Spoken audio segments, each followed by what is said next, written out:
Good morning po mga kapaksa. Pakikita ko po sa inyo kung paano magbaklas ng ating mga gulong sa hulihan, pati na po yung ating tambutso para makapaglangis po tayo, kasi nakikita po natin na yung iba hirap na hirap pong tanggalin. Kahit po sa isang buwan, isang beses, alisin po natin para hindi po tayo napiperwisyo bandang huli. Huwag niyo lang pong kalimutan mag-subscribe, like, and share na rin po, lalo na po yung notification bell. Huwag niyo pong kalimutan para mas updated po kayo sa mga vlog ko, mga kapaks. Hello po, ngayon pakikita ko po kung paano ngayon baklasin to, yung tapat ng tambutso, yung mga gulong. Kumatin niya, dapat unahin po natin itong nasa ilalim ng tambutso, yung dalawang tornilyo sa tambutso, para kasi baka doon yung unahin sa dalawa na to, malaglag, maputol yung pinaka sinusulutan ng tornilyo doon. Tanggalin po natin. Kailangan nyo po lang ng ng 8.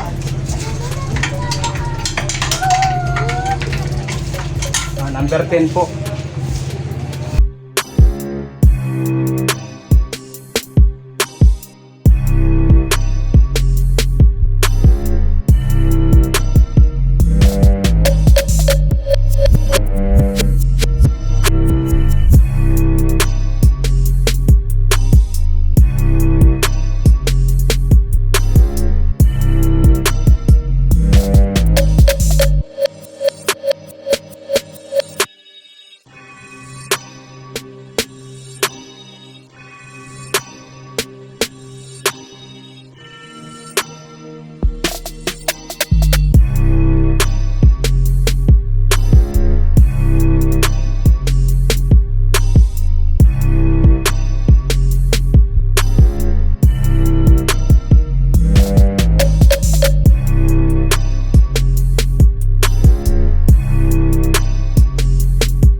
Number 14 po, number 14 po naman.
Number 24 po siya. Dito, kung tatanggalin niyo po, number 24 pa, at 14 po ulit. Hello po, ngayon po gagamit po tayo ng number 24 tsaka extension ng natin para humaba yung natin dito. Madali siyang tanggalin. Number 24 po. Hindi po din ganito kaliit para mas persado. Niluwagan ko na po siya para hindi lang po siya humaba. Maluwag na po.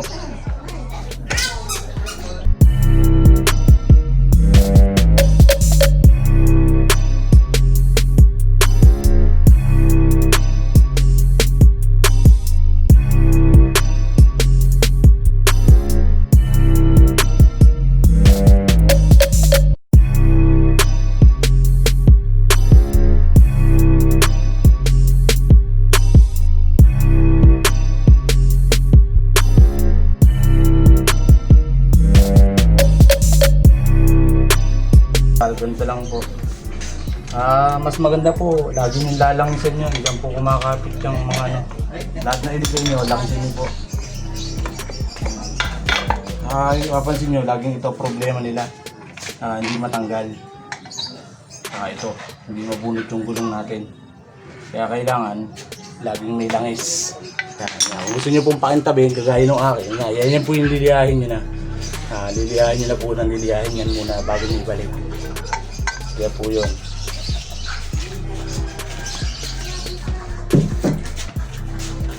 Ayan, i-center stamp po natin para matanggal natin yung gulong.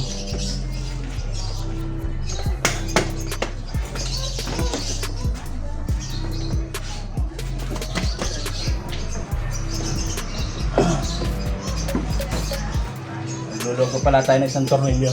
Pabot niya na ala rin.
One eternity later. Make sure nyo na lalangisan nyo po yun para mas okay siya pag kinakabit, madaling tanggalin. Langisan nyo po.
Kapag magtatanggal kayo nito, Paps, huwag yung mainit yung tambutso na iwas disgrasya dun sa balat nyo rin. Tsaka yung malolosted po yung tornilyo pag nagtatanggal kayo niya ng mainit.